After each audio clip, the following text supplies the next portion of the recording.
ఎంతో దినాలు స్తోత్రాలు చెల్లిస్తేవా మిమ్మల్ని ఆరాధిస్తున్నాను.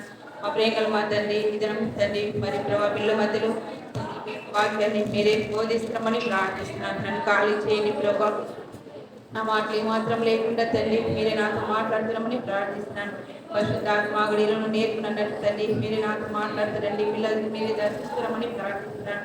మా ప్రేమల మా తండ్రి దేవుల మా యేసుక్రీస్తు ప్రభువు కనికరించి జ్ఞాపకం చేసుకోమని తండ్రి పిల్లలు అల్లరిని తప్పించి చక్కగా వాక్యం ఉండకు వినే చెవులు తండ్రి గ్రహించే మనసు వారికి అనుగ్రహిస్తామని ప్రార్థిస్తున్నాను. నన్ను ఖాళీ చేసి తండ్రి మీరే తండ్రి నీ యొక్క మాటను అనుభవించి మీరే మాట్లాడుతున్నామని ఈ సమయాన్ని ఎంత దీవెనకరంగా చేయమని వేసినామని ప్రార్థించుకుంటున్నాం తండ్రి.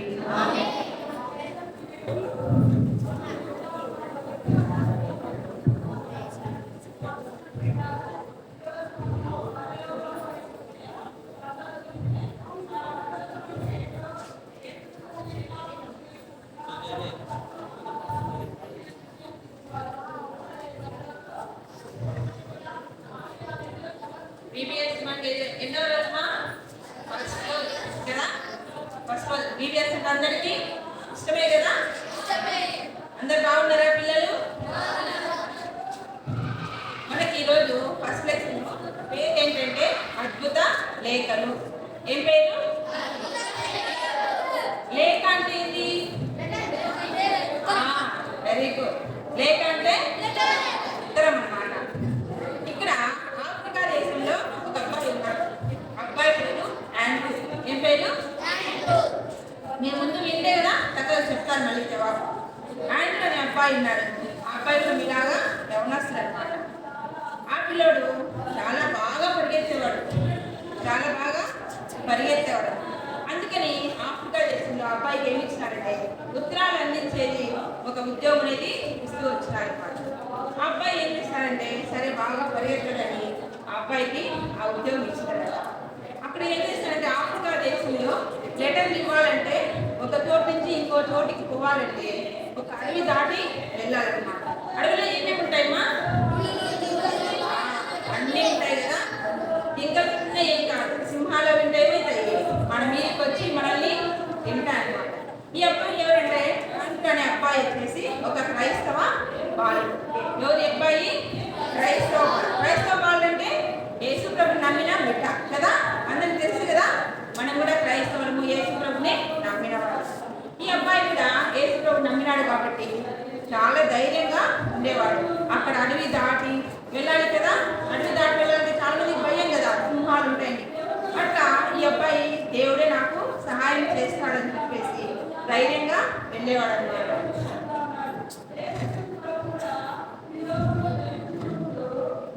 ఒకరోజు ఏమైందంటే ప్రతిరోజు ఇంకంగా ఉత్తరాలు ఇస్తూ వచ్చాడు. ఒకరోజు అడవి దాటి వెళ్ళాలి. అడవి దాటి వెళ్ళేటప్పుడు 2 సింహాలు ఎదురయ్యాయి. ఏంటి? 2 సింహాలు ఎదురయ్యాయి. సింహాలు ఎదురైతే ఏం చేస్తాం మనము? హ్యాపీగా పిలుతాం కదా. ఈ అబ్బాయి కూడా ఫస్ట్ భయపడ్డాడు అనమాట.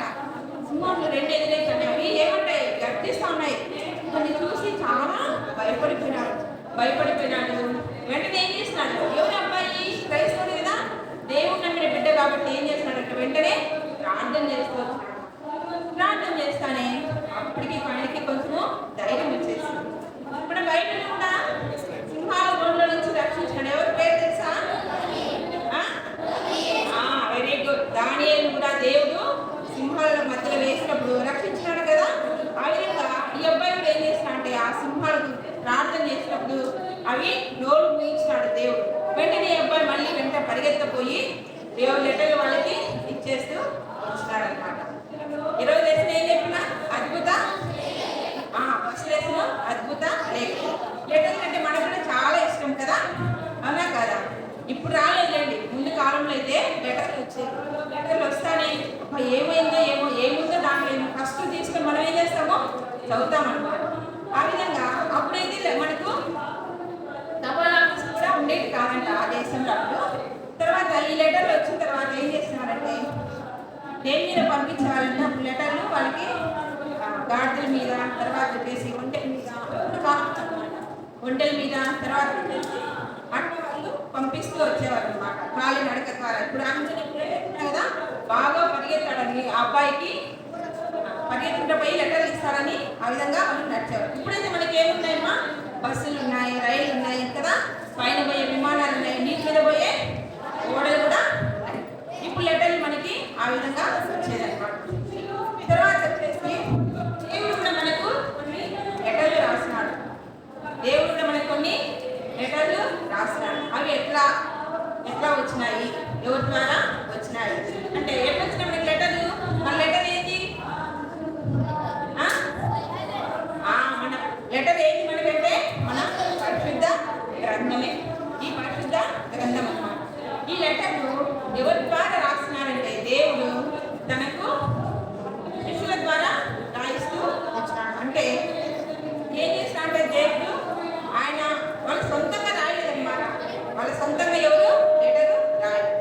దేవుని ఆత్మ చేత ప్రేరేపింపబడిన వారే, పరిశుద్ధాత్మ చేత ప్రేరేపింపబడిన వారే వాళ్ళు రాస్తూ వచ్చినారన్నమాట. ఇవన్నీ ఎందుకు రాస్తారంటే దేవుడు మన కోసమే లెటర్లు, నీ కోసము నా కోసము ఆయన లెటర్ రాయిస్తూ వచ్చాడన్నమాట. ఇదేమని చెప్పినాడు మనకి? పరిశుద్ధ గ్రంథం. దేవుడు మనకి ఇచ్చిన లెటర్ ఇది, ప్రేమతో రాసిన లెటర్ అన్నమాట. ఈ గ్రంథంలో ఎన్ని అధ్యాయాలు, ఎన్ని పుస్తకాలు ఉన్నాయంటే 66 పుస్తకాలు. ఎన్ని పుస్తకాలు ఉన్నాయి? 66 పుస్తకాలు. ఈ 66 పుస్తకాలు 2 భాగాలు ఉన్నాయి. మళ్ళీ దాంట్లో ఎన్ని భాగాలు ఉన్నాయి? మీరు బాగా వినాలి. నేను అడిగిన క్వశ్చన్స్ జవాబు చెప్పాలి. జవాబు చెప్పాలంటే ఏం చేయాలి? మీరు వినాలి, బాగా వినాలి. 66 పుస్తకాలలో మళ్ళీ 2 భాగాలు. ఒకటి పాత నిబంధన, రెండవది పాత నిబంధనలో 39 పుస్తకాలు ఉంటాయి. పాత నిబంధనలు ఎన్ని పుస్తకాలు ఉంటాయి? కొత్త నిబంధనలో 27 పుస్తకాలు ఉంటాయి. పాత నిబంధన అంటే యేసు ప్రభు ఈ లోకానికి రాకముందు పాత నిబంధన అనేది పుస్తకంలో రాయబడినదన్నమాట. పాత నిబంధన అంటే యేసు ప్రభు ఈ లోకానికి రాకముందు జరిగిన సంగతులన్నీ పాత నిబంధనలో రాస్తారు.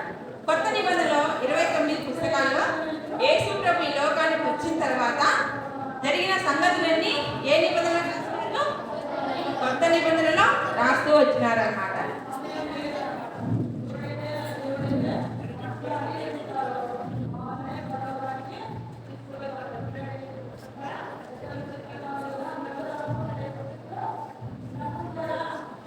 ఏంటిది?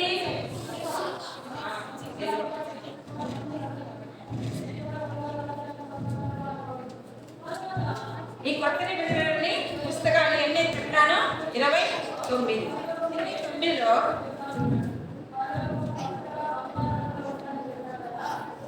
ఇక్కడ వచ్చేసి ఇప్పుడు అసలు మూల ఉంది కదా సినిమా, ఎన్ని ఉన్నాయి ఇక్కడ? 1 2 3 4. ఇది మత్తయి సువార్త, మార్కు సువార్త, లూకా సువార్త, యోహాను సువార్త. ఎన్ని సువార్తలు ఉన్నాయి మనకు? 4 సువార్తలు ఉన్నాయి. 4 రాసినారు. ఇది మత్తయి సువార్త, లూకా, యోహాను. ఈ 4 సువార్తలు. మొట్టమొదటి 4 సువార్తలు. తర్వాత అపోస్తుల కార్యములు. అపోస్తుల కార్యములు తెలుసా? ఇది అపోస్తుల కార్యములు. ఇది ఎందుకు మన ద్వారం మీద ఉంటున్నానంటే అపోస్తుల కార్యములు,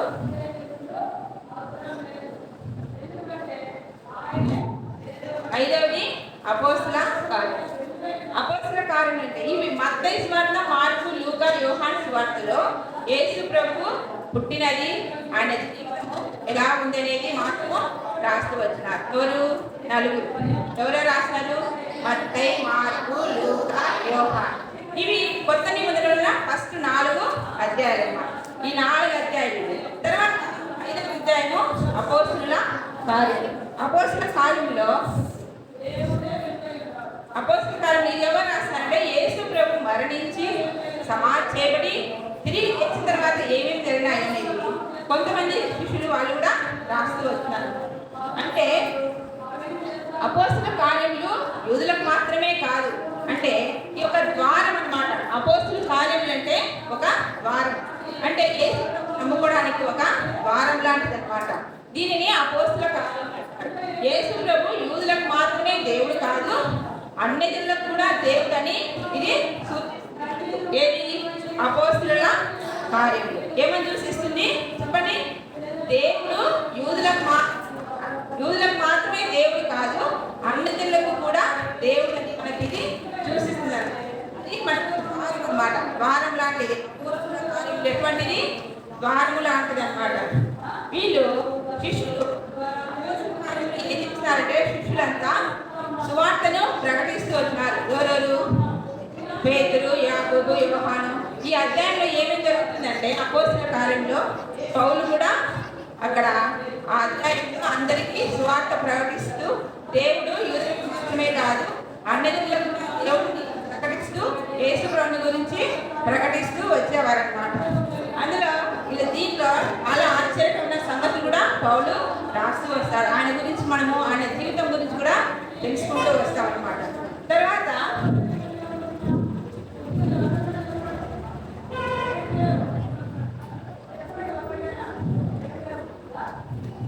ఆయన ఎప్పుడంటే అపోస్తులైన పౌలు. ఎవరైనా అపోస్తులైన పౌలు. ఈ 10 రోజులు కూడా ఈయన గురించే నేర్చుకుంటాము. ఎవరి గురించి నేర్చుకుంటాము? మన తీమేది క్రీస్తు యొక్క మంచి నానుభవాడు. ఈయన కూడా మంచి నానుభవాడు అన్నమాట. అందుకే ఈయన గురించి మనము ఈ 10 దినాలు నేర్చుకుంటాము. అప్పుడు మన అపోస్తులైన పౌలు ఏం చేసేవాడంటే అట్లా లేఖలు రాసేవాడు. ఏం రాసేవాడు? ఎవరికి రాసేవాడు? అపోస్తులైన పౌలు సంఘాలు కట్టుతూ వస్తానమాట. ఆ సంఘంలోని వారికి తర్వాత వచ్చేసి సంఘాలకు పత్రికలు రాసేవాడు, వాళ్ళ సహచరులకు కూడా పత్రికలు రాసేవాడు. ఆ దినాల్లో లేఖ రాసడానికి ఇలాగ ఇప్పుడు పెళ్లిలు ఏమి లేవు. ఉన్నాయా? అప్పుడు పెళ్లిళ్ళు ఉన్నాయా? మీరు చాలా మంది చెప్పింటారు పెళ్లిళ్ళు ఉన్నాయా? కాగితాలు ఏమి లేవు. వాళ్ళు ఏం చేస్తారు? చుట్టూ ఇది ఇక్కడ చూస్తున్నాం కదా, చూడు రాస్తున్నాడు పౌలు. పౌలు రాస్తున్నాడు దగ్గర ఒక చిన్నలో రాసి వాటిని మడత పెట్టి ఇక్కడ పెట్టినారు. చూడండి కనిపిస్తున్నాయా? పౌలు లేదు రాసి అన్ని ఇక్కడ పెట్టుకుంటారు. ఆ విధంగా అప్పుడు పెళ్ళిళ్ళు ఏం లేవు కాబట్టి రాసి వాళ్ళు విధంగా పెట్టారు. తర్వాత వచ్చేసి ఈ పౌలు రాసిన పత్రికలు మనము కొన్ని చూస్తాం. లెటర్ అంటే మనకు తెలుసు కదా, లెటర్ ఏ విధంగా ఉంటుందో కదా. లెటర్ రాసి ఇందులో మడత పెట్టి పెట్టేవారు అన్నమాట. పౌలు రాసిన లెటర్లు మనము చూస్తాం.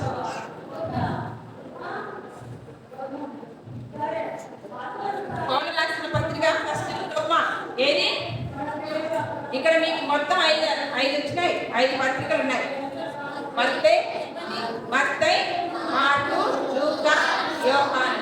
ఇది అపోస్తుల కార్యం. అపోస్తుల కార్యం అంటే ఒక ద్వారానికి సూచన అన్నమాట మనకి. తర్వాత ఈ పౌలు వచ్చేసి కొన్ని పత్రికలు రాస్తూ వచ్చినాడు. ఏమంటే ఇది రోమా సంఘానికి రాసిన పత్రిక. తర్వాత రోమా తర్వాత జంట పత్రికలు. మొదటి కొరింథీ, రెండవ కొరింథీ. ఇది ఒక పత్రిక. మొదటి కొరింథీ, రెండవ కొరింథీ. తర్వాత వచ్చేసి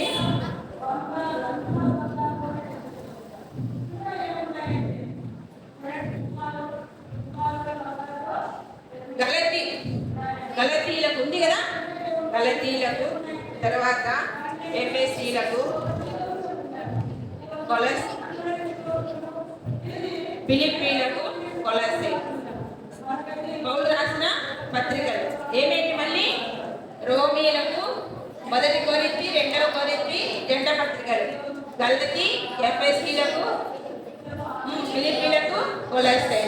తర్వాత దీని తర్వాత మళ్ళా జంట పత్రికలు వస్తాయి. మొదటి తెస్సలోనికైలకు, రెండవ తెస్సలోనిక. జంట పత్రిక. తర్వాత తెస్సలోనికైతే మొదటి తిమోతి, మొదటి తిమోతి, రెండవ తిమోతి. నేను చెప్పినప్పుడు మళ్ళీ అన్ని వరుసగా చెప్పాలి. చెప్తారండి. రోమీలకు, మొదటి కొరింథీ, రెండవ కొరింథీ, గలతీ, ఎఫెసీ, ఫిలిప్పీ, తర్వాత మొదటి తెస్సలోనికైలకు, రెండవ తెస్సలోనికైలకు,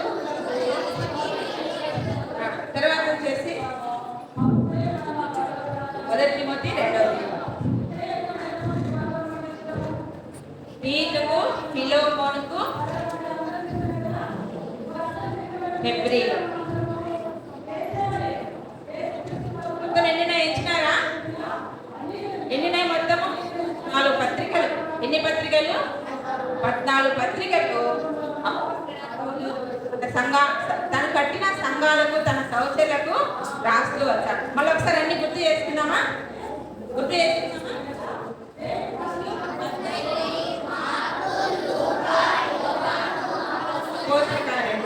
ఈయన పౌలు రాసిన పత్రికలు ఏంటండి? రోమీలకు, మొదటి కొరింథీ, గలతీ, ఎఫెసీ, ఫిలిప్పీ, కొలస్సీ. మొదటి తెస్సలోనికైలకు, రెండవ తెస్సలోనికైలకు, మొదటి తిమోతి, రెండవ తిమోతి, ఫిలోమోనుకు, హెబ్రీలకు.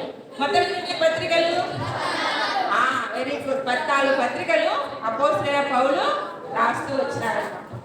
తర్వాత ఈ పత్రికలన్నీ సంఘాలకు, తర్వాత వాళ్ళ సహచరులకు అపోస్తలుడైన పౌలు రాస్తూ వచ్చారు. నేను మొత్తం ఎన్ని చెప్పినాను? కొత్త నిబంధనల పత్రికలు ఎన్ని చెప్పినాను? మొత్తము 29. ఇప్పుడు ఎన్ని వచ్చినాయి మనకు? 14, 1, 5, 19 వచ్చినాయి. ఇంకెన్ని ఉన్నాయి? 19 వద్ద ఉంటాయి.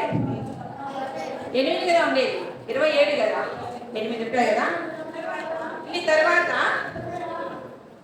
ఏప్రిల్ తర్వాత యాకోబు రాస్తున్నాడు. పౌలు రాసినది కాదు, యాకోబు. మొదటి పేతురు, రెండవ పేతురు రాసినది.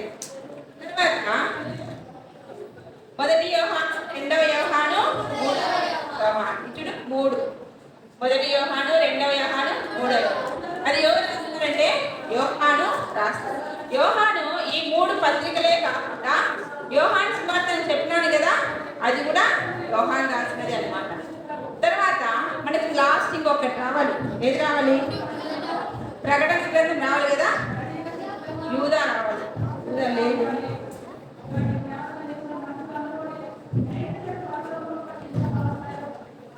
యూదా, ఇది యూదా. సరిపోయాయి అన్ని. ఇంకా ప్రకటన కూడా ఒక్కటి రావాలి. ఈ ప్రకటన కూడా ఎవరు రాస్తారంటే, ప్రకటన గ్రంథం అంటే లాస్ట్ లో ఇది ప్రకటన గ్రంథం ఇస్తారు. దీన్ని లేఖ అన్నారు. దీన్ని ఏమంటారు? లేఖ అన్నారు. ఇది మనకు యేసు ప్రభువు మనం చనిపోయిన తర్వాత తిరిగి మన కోసం ఆయన రాజ్యం చేరున్నాడు కదా. తర్వాత రాజ్యంలో దేవుడు మనల్ని ఏ విధంగా చూస్తాడు, దేవుడు మనల్ని పరిపాలించేది, మనం ఏ విధంగా ఉంటామని ఇందులో ఉంటుందన్నమాట. ఏ గ్రంథం ఇది? ప్రకటన గ్రంథం. అందుకే దీనికి దేవుడు మనం ప్రేమించిన వారికి తర్వాత వచ్చేసి జీవ కిరీటం ఇస్తానంటాడు దేవుడు. అంతవరకు రక్షింపబడ్డాడు, జీవ కిరీటం. అందుకే ప్రకటనకు గుర్తుగా మనకి ఏముంది అంటే ప్రకటన గ్రంథం ఉంది కదా. ఈ ప్రకటన గ్రంథం ఎవరు రాస్తారంటే యోహానే రాస్తూ వస్తారన్నమాట. యోహాను చెరలో ఉన్నప్పుడు, పట్మస్ దీపంలో ఉన్నప్పుడు ఆయన రాసిన ప్రకటన గ్రంథం. ఎవరు రాసినారు ఇది? యోహాను ఏమేమి రాసినాడంటే ప్రకటన గ్రంథము, తర్వాత యోహాను, రెండవ యోహాను, మూడవ యోహాను, యోహాను సువార్త. మొత్తము అవన్నీ రాసింది ఎవరు? యోహాను రాస్తారన్నమాట. ఇప్పుడు మనకు మొత్తం ఎన్ని వచ్చినాయి చెప్తామా ఒకసారి? చెప్తాము. మొత్తం 29 పుస్తకాలు ఉన్నాయి లేవా? చెప్తాము ఒకసారి. మత్తయి, మార్కు, లూకా,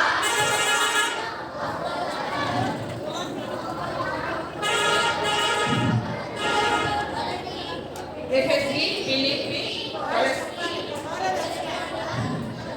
మొదటి తిమోతి, రెండవ తిమోతి, ఫిలోమోనుకు, హెబ్రీలకు, యాకోబు, మొదటి పేతురు రెండో పేతురు. యాకోబే రాసినాడు. పేతురు వచ్చేసి మొదటి పేతురు రెండో పేతురు రాసినాడు.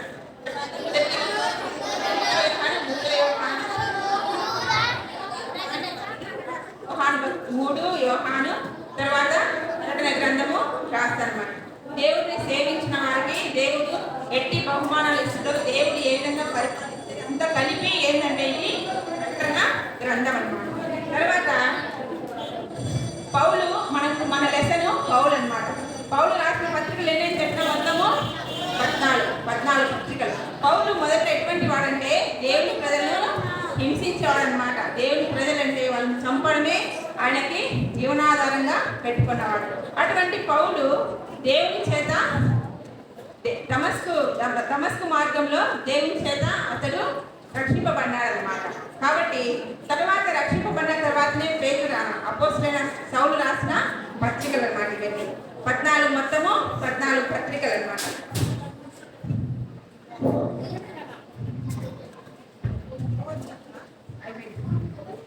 తర్వాత మనకు రోమా 3:23లో రోమా ఎవరు రాస్తారని చెప్పిన అపోస్తలుడైన పౌలు. రోమా 3:23లో ఏముంది? ఏ భేదము లేదు, అందరూ పాపం చేసి దేవుడు అనుగ్రహించి మహిమను పొందలేకపోతుంది. ఏ భేదము లేదు, చిన్న లేదు, పెద్ద లేదు, మళ్ళీ తర్వాత పెద్దోడని లేదు, ఏం లేదు. అందరూ ఏం చేస్తున్నారట? పాపం చేసి దేవుడు అనుగ్రహించి మహిమను పొందలేకపోతుంది. మనమంతా ఎవరున్నా పాపులం కదా.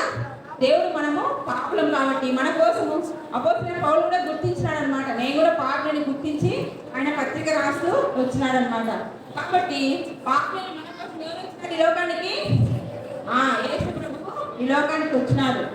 మొదటి యోహాను 4:10 దేవుని ప్రేమ గురించి మనకు తెలుపుతుంది అనమాట. ఆయన ఏకైక కుమారుడు ఈ లోకానికి మన కోసం వచ్చి మన కోసం ఏం చేసినాడు? ఆయన ప్రాణం పెట్టినాడు. ఇప్పుడు మనం ఎవరు? పాపులం కదా. పాపులైన మన కోసం ఆయన ప్రాణం పెట్టి మనం రక్షించుకుని నిమిత్తము ఆయన ప్రాణం పెట్టి కల్వరి శిలువలో మన కోసం ఆయన రక్తం కాల్చినాడు. ఆ రక్తంలో మన ప్రతి పాపాన్ని ఆయన కడుగుతూ వచ్చినాడు అన్నమాట. తర్వాత మన పాపల నిమిత్తం ఆయన చనిపోయి మనం జీవించినట్టు తన శరీరం అందు ఆయనే మ్రాణి మీద మన పాపంల కోసము మ్రాణి మీద వేలాడుతున్నాడు అన్నమాట. మనము ఆయన ఏంటంటే సొంత రక్షకునిగా మనము అంగీకరించాలి. మనం సొంత రక్షకునిగా అంగీకరించినప్పుడు మనం కూడా ఒక కుటుంబంగా, ఇప్పుడు మనమంతా ఏమో ఒక ఫ్యామిలీ కదా. యోహాను సువార్త 1:12 ఏముంది? తను ఎందరు అంగీకరించడం వారందరికీ దేవుని నామందు విశ్వాసం ఉంచిన వారికి ఆయన ఒక కుటుంబంగా చేసింటాడు అనమాట. ఇప్పుడు మనం కూడా యేసుని నమ్మితే మనం కూడా ఒక కుటుంబంగా ఉంటామన్నమాట. ఇక్కడ జర్మనీ దేశంలో ఒక చిన్న బాలుడు ఉంటాడు. జర్మనీ దేశంలో ఒక చిన్న బాలుడు. ఆ పిల్లడి పేరు కాదు కానీ ఆ పిల్లడి వయసు ఎంతంటే 4 సంవత్సరాలు. ఈ అబ్బాయి ఏం చేశాడంటే 4 సంవత్సరాలు వాళ్ళ అవ్వ తర్వాత వచ్చేసి వాళ్ళ అమ్మ ఎప్పుడు గురించి వాళ్ళకి కథలు చెప్పేదన్నమాట. ఒకరోజు 4 సంవత్సరాల అబ్బాయి ఏం చేస్తాడంటే ఏమని తీర్మానించుకున్నాడంటే నేను యేసు ప్రభువును నా సొంత రక్షకుడిగా అంగీకరించాలి. ఆయనే నా యొక్క గురువు, నా యొక్క శిష్యుడు, ఆయనే నాకు మార్గం, పరలోకానికి మార్గం అని చెప్పేసి వాళ్ళ అమ్మ వాళ్ళ అవ్వ చెప్పే కథలు విని ఆయన కూడా ఏం చేస్తున్నాడంటే ఒక లెటర్ రాసినాడట. ఇప్పుడు మనకు లెటర్లు కొన్ని రాసి దేవుడు మనకు బైబిల్ ఇచ్చినాడు కదా. ఆ విధంగా ఈ అబ్బాయి కూడా ఏం చేస్తాడంటే 4 సంవత్సరాల అబ్బాయి ఏం చేస్తాడంటే ఒక లెటర్ రాసి వాళ్ళు పెద్ద షావుకారులంట పైకి పై నుంచి కిటికీలోంచి బయటకి వేసి అది ఎక్కడ పోతుందో తెలియదు. కానీ ఆ అబ్బాయి విశ్వాసం ఏమని విశ్వాసం అంటే ఇది నా దేవుని దగ్గరికి చేరుతుంది, ఆయనే నాకు దేవుడు అని చెప్పేసి నమ్మకం ఉంచినాడట. ఎంత వయసులో? 4 సంవత్సరాల వయసు. ఆ అబ్బాయికి నమ్మకం ఉంది. ఇప్పుడు మనకు కూడా నమ్మకం ఉంది కదా, యేసు ప్రభువే నిజమైన దేవుడు, ఆయన నా సొంత రక్షకుడిగా మనము అంగీకరించాలన్నమాట. ఆ విధంగా అట్లా తిరిగి పెద్దవాడైనప్పటికీ ఒక మిషనరీగా అతను తయారైనాడన్నమాట. ఒక మిషనరీగా తయారైనాడు. మనం కూడా ఇప్పుడు యేసు ప్రభువుని నమ్ముకొని మనం ఎలా దేవుని వాక్యానికి ఇతరులకు మనం కూడా సేవ చేయాలి కదా. మిమ్మల్ని చదువుకోవద్దని చెప్పలా, దేవుని సేవ చేసి రావాలి. ఇప్పుడు మనం ఏం చేస్తాము? అబ్బాయి మనం కూడా ఏమేమి చేస్తాము చెప్పండి? ఏమి చేస్తాము? నేను కూడా పాపిని, నన్ను కూడా ఈ అబ్బాయి పేరు చేసేదంటే ఒక మిషనరీ అనమాట. కౌంట్ జీ డెంటార్ఫ్ అనే పేరు. కౌంట్ జీ డెంటార్ఫ్ అనే వ్యక్తి గొప్ప మిషనరీగా చిన్నతనంలోనే అతను తీర్మానించుకున్నాడు. ఇప్పుడు మన వయసులో చిన్న వయసే కదా, మనం కూడా ఏమని తీర్మానించుకున్నాం? ప్రభువా నన్ను క్షమించు, నా పాపాలు క్షమించి నన్ను కూడా నీ రాజ్యంలో చేసుకో ప్రభువా అని చెప్పి మనం కూడా ప్రార్థన చేసి ఆయన మన దేవునిగా మనము స్వీకరించాలన్నమాట. ప్రార్థన చేస్తాం, మళ్ళీ మనము ప్రార్థన చేస్తామా?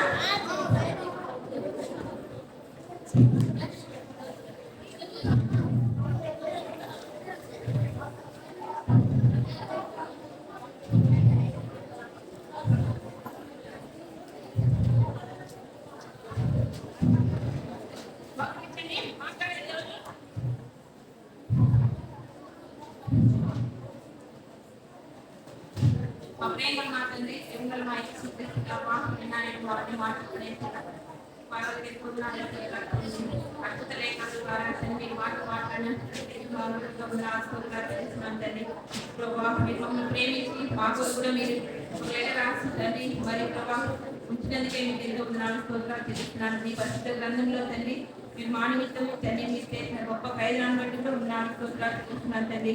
పిల్లలు వాక్యం విన్నారు ప్రభావ, వాటితో కూడా మీరు మాట్లాడుతున్నారు, వారిని కల్పిస్తారమని ప్రార్థిస్తున్నాను. వారితో అతని కాలు పెరిగించిన ప్రభావం మీరు మా కోసం వారు కూడా గుర్తించినట్టు లెక్క రాసినట్టు గుర్తించినట్టు ప్రభావం పెద్ద రక్షకుడిగా వారు అంగీకరించినట్టు దేవుని ప్రార్థిస్తున్నాను. నా తండ్రి నా దేవ కనికరించి జ్ఞాపకం చేసుకోమని తండ్రి వారు వాక్యాన్ని మీరు బట్టి కల్పజేస్తున్నామని వారి రోజు కార్యం జరిగిస్తున్నాము. తండ్రి ఇచ్చినప్పుడు వారి సమయానికి ఉన్నాను స్తోత్రాలు చెల్లిస్తుంది. యేసుక్రీస్తుమైన ప్రార్థించి స్తుతించడి వేడి ఉంటున్నాం తండ్రి.